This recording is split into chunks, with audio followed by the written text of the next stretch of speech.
of two. My Lord, in 1928, in the case of Olmsted versus United States, one of the most celebrated justices of the U.S. Supreme Court, Justice Brandeis, says as follows. This is important. Our government is the potent, the omnipresent teacher. For good or for ill, it teaches the whole people by its example. If the government becomes a lawbreaker, it breeds contempt for the law.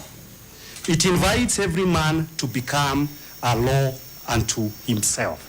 It invites anarchy. End of quote.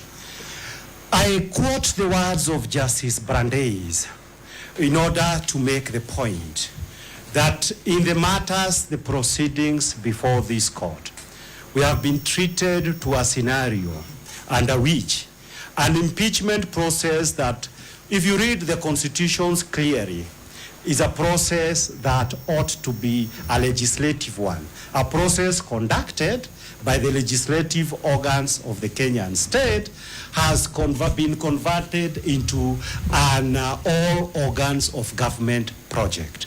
With the result, my Lord, that if the petitioners turns out to be right, you would then find ourselves in a situation whereby, like in BBI, this process of impeachment of the deputy president may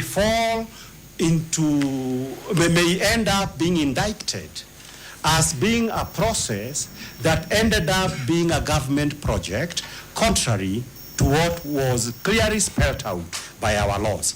And my Lord, if it turns out that all laws were broken and virtually out of the constitutions, I was counting them yesterday, it looks that 30 provisions of our constitutions have been seriously violated in the manner that this process has been undertaken.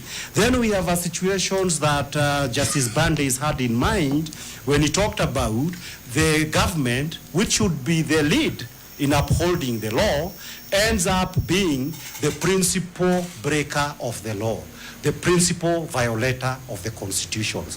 It is within your hands, your lordships and your lordships, to ensure that does not become our scenario.